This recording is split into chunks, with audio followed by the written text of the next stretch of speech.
Plateau avec le mouvement des entreprises de France. Marine Cocan, bonjour. Bonjour Laurent. Focus aujourd'hui sur le recrutement qui est un des points sensibles de cette rentrée 2021 pour de nombreuses entreprises. Et pour ça, vous avez avec nous deux invités.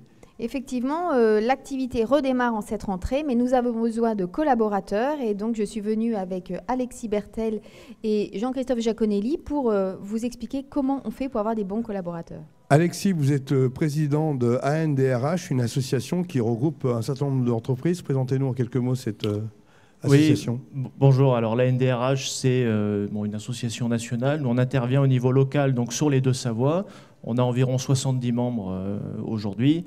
Et donc, nous intervenons dans le débat RH, dans l'actualité RH. Et nous nous rencontrons une fois par mois en général avec donc, des DRH de notre secteur. Et accessoirement, au quotidien, vous travaillez pour Pantera. C'est ça, je suis également le DRH du groupe Pantera. Merci beaucoup, Alexis. On revient dans quelques instants sur ces difficultés. Alors, à côté de vous aussi, nous avons une personnalité de l'industrie, si je puis dire. Oui, je vous présente Jean-Christophe Giaconelli, qui représente l'industrie. Bonjour à tous, enchanté. Donc, je co-dirige en fait un groupe industriel qui est basé à Méry, le groupe SAT et Timon. SAT est spécialisé dans le domaine du traitement thermique industriel et Timon dans le domaine de l'emballage. On travaille dans le monde entier et on représente 130 collaborateurs à peu près. Alors messieurs, la difficulté du recrutement, vous connaissez ça au quotidien. Alexis, est-ce qu'on peut faire un point à date sur cette difficulté de recrutement ? Alors oui, il y a d'énormes difficultés. Aujourd'hui, on sait qu'il y a un peu plus d'1 million d'offres d'emploi publiées pour un peu plus de 3 millions de demandeurs d'emploi en catégorie 1. Donc avant, les entreprises avaient pour habitude de déposer une offre sur Pôle emploi, c'est quand même la référence, des CV arrivaient, des candidats avec expérience, formation, etc. Maintenant, ça ne se passe plus du tout comme ça. On constate qu'il y a un écart entre la demande des entreprises et les ressources humaines disponibles sur le marché. Donc ça pose forcément des difficultés dans les entreprises et donc les entreprises renouvellent un petit peu leur méthode et c'est pour ça que maintenant elles s'engagent dans des cursus de formation initiale à la base et s'engagent avec des salariés qui ne sont pas forcément formés, qui sont même novices et les évaluent dans un premier compte uniquement sur leur savoir-être. Dans l'industrie, c'est très spécifique, beaucoup de technicité, on est sur un haut niveau. Là aussi, j'imagine que trouver des bons collaborateurs, c'est un peu un casse-tête. Oui, effectivement. Alors, on est sur un haut niveau, pas forcément sur tous les postes, mais en tout cas un niveau technique. Et il y a effectivement une grosse pénurie depuis des années sur le volet technique. Au passage, il y a une vingtaine d'années, lorsqu'on faisait du recrutement, on passait une petite annonce et on s'occupait nous-mêmes de faire le filtre des CV. Aujourd'hui, le recrutement nous coûte, pour vous donner une idée sur le groupe, plus de 100 kg par an. C'est l'utilisation des savoir-faire des cabinets de recrutement parce que c'est devenu très très lourd de recruter. Il faut aussi faire de la chasse sur ces postes en tension. Alors, comment faire pour bien recruter? Alors, déjà, il faut trouver des personnes motivées. On parle souvent de formation, mais je pense que l'élément numéro 1 dans une entreprise, c'est d'avoir des gens qui en veulent, quoi.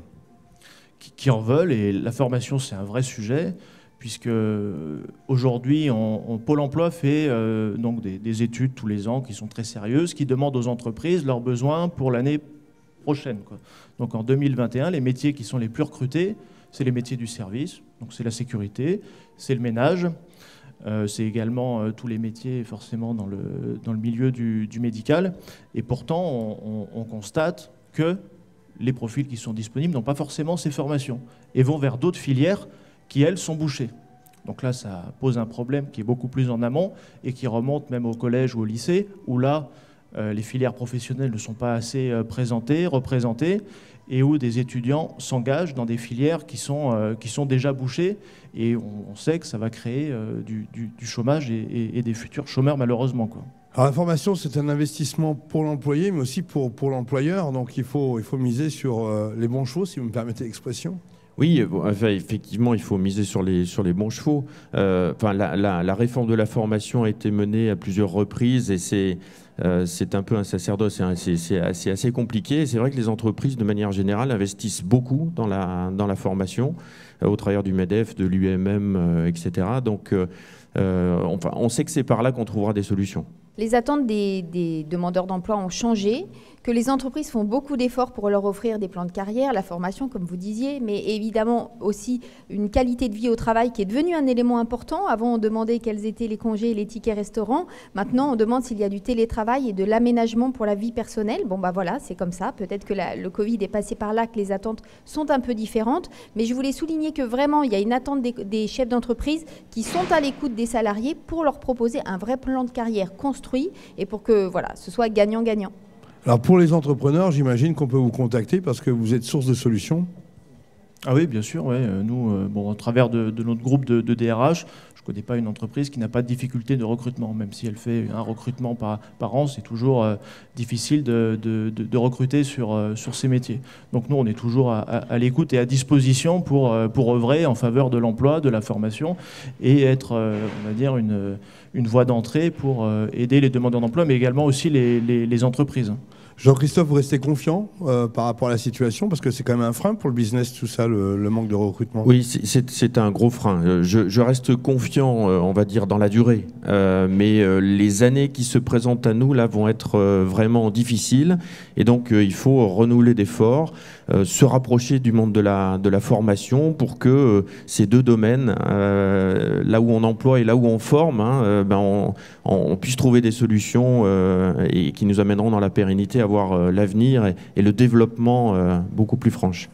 Merci pour votre visite et pour ce sujet qui est très sensible pour de nombreuses entreprises, entrepreneurs et aussi salariés. À bientôt.